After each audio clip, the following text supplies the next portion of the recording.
Hello everyone, tally point computer institute में आप सभी का स्वागत है। आज के इस कोर्स के जरिए हम सीखेंगे बहुत सारे स्किल्स और डेवलप करेंगे अपने आप को बनाने के लिए जॉब रेडी। जी हाँ, तो आज के इस कोर्स में चलिए कुछ नया सीखते हैं। माइक्रोसॉफ्ट एक्सेल की वर्कशीट जहां पर मैंने नेम, डिपार्टमेंट, डेज, प्रेजेंट और प्रमोशन करके यहां पर 4 कॉलम्स बनाकर रखे हैं। और दोस्तों इन्हीं से आज हम इन्हीं का इस्तेमाल करते हुए एंड फंक्शन को समझने की कोशिश करेंगे। आज लॉजिकल फंक्शन में एंड फंक्शन हम सीख रहे हैं और एक्सेल के अंदर दोस्तों एंड फंक्शन बहुत ज्यादा काम का फंक्शन है। कई बार मल्टीपल कंडीशनल स्टेटमेंट्स देने के लिए आपको एंड फंक्शन का इस्तेमाल करना पड़ सकता है। जैसे कि यहां पर आप देख रहे हैं नेम, डिपार्टमेंट, डेज, प्रेजेंट और प्रमोशन, ऐसे 4 कॉलम बनाए हुए हैं। मैं चाहता हूं कि यहां पर कंडीशन बेस्ड आंसर हम निकालें और हमें पता चल जाए कि भाई किसको प्रमोशन देना है और किसको नहीं देना है। तो यहां पर दोस्तों मीटिंग होती है और मीटिंग के बाद डिस्कशन में यह तय होता है, कंडीशन तय की जाती है कि अकाउंट्स वालों को यार अभी प्रमोशन नहीं देना है, जो सेल्स वाले हैं उन्हें प्रमोशन दे देंगे। यानी सेल्स वालों को हम प्रमोट करने वाले हैं, ये तय हो गया। अब सेल्स वालों को प्रमोशन देंगे लेकिन सभी को नहीं देंगे भाई। जो लोग काम पे रेगुलरली आते हैं, जो लोग काम रेगुलरली करते हैं और जिनके मिनिमम डेज प्रेजेंट 160 या 160 से ज्यादा हैं या 160 है मिनिमम, तो 160 से ऊपर डेज जो प्रेजेंट है हमारे कंपनी में, रेगुलरली वो काम कर रहा है कंपनी के लिए, तो उसे हम प्रमोशन दे देंगे। तो यहां पर तो छोटा सा डेटा है दोस्तों, कई मल्टीनेशनल कंपनीज में कई बड़े लंबे चौड़े डेटा होते हैं और उसमें से ऐसे कंडीशन बेस्ड हमें आंसर निकालने होते हैं। तो यहां पर कंडीशंस 2 है दोस्तों। आपके पास डिपार्टमेंट तो बहुत सारे हैं, आपके पास अकाउंट्स डिपार्टमेंट है, आपके पास सेल्स डिपार्टमेंट हो सकता है और भी कई डिपार्टमेंट्स हो, तो आपके पास डिपार्टमेंट बहुत सारे हैं, उसमें से प्रमोशन देना है सिर्फ सेल्स वालों को।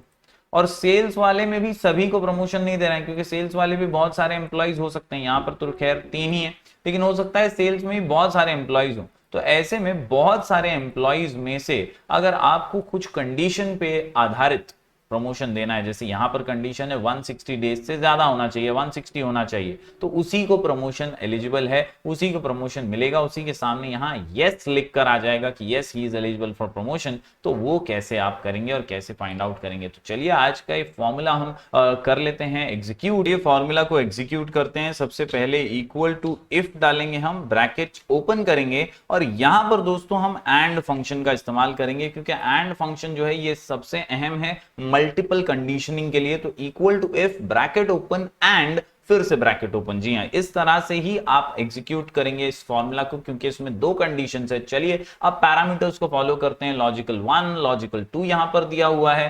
पहले लॉजिकल 1 को ले लेते हैं, यानी पहली कंडीशन जो है वो हमारी ये है कि डिपार्टमेंट जो है ना वो सेल्स होना चाहिए। डिपार्टमेंट बहुत सारे हो सकते हैं, लेकिन हमको कौन सा चाहिए? सेल्स वाला डिपार्टमेंट चाहिए। तो हम पहले इस पर क्लिक करेंगे, कोई भी डिपार्टमेंट हो सकता है। यहां क्लिक कीजिए और फॉर्मूला क्या डालेंगे हम? इक्वल टू इनवर्टेड कॉमास में सेल्स, मतलब हमें आंसर में क्या चाहिए? हमें सेल्स वाला ही चाहिए, उसी को हम प्रमोशन देने वाले हैं। तो ये पहली इंपॉर्टेंट चीज आप यहां पर मेंशन करेंगे कि बॉस C5, यानी इस केस में C जो है वो डिपार्टमेंट का कॉलम है, उसके अंदर जो है it should be equal to sales. Sales होगा तो ही प्रमोशन मिलेगा। कॉमा डाल के दूसरी कंडीशन हम ये डालेंगे कि बॉस ये जो डेज प्रेजेंट हैं इस पे क्लिक करते हुए it should be greater than equal to 160। ये महत्वपूर्ण है दोस्तों। 2 कंडीशंस हमने दी और इसीलिए तो हमने यहां पर 2 कंडीशंस के लिए हमने लॉजिकल फंक्शन का इस्तेमाल किया है। तो लॉजिकल फंक्शंस के अंदर एंड फंक्शन का उपयोग यही है कि यहां पर हमने पहले सेल्स और फिर हमने दूसरा जो डेज प्रेजेंट का क्राइटेरिया है उसे कंप्लीट करते हुए ग्रेटर देन इक्वल टू 160 का सिंबल दे दिया है। दोस्तों यहां पर हम एक ब्रैकेट क्लोज करते हुए कॉमा डालेंगे ताकि हम अब आंसर की ओर आगे बढ़ सकें। तो first thing which we did was equal to if brackets open and function and then we selected the department and the days present. अब आखिर में हम डालेंगे दोस्तों हमारा जो रिजल्ट का आउटपुट है वो, that is in inverted commas yes. अगर प्रमोशन देना है तो यस, और अगर प्रमोशन नहीं देना है तो हमारा जो आंसर होगा वो होगा नो।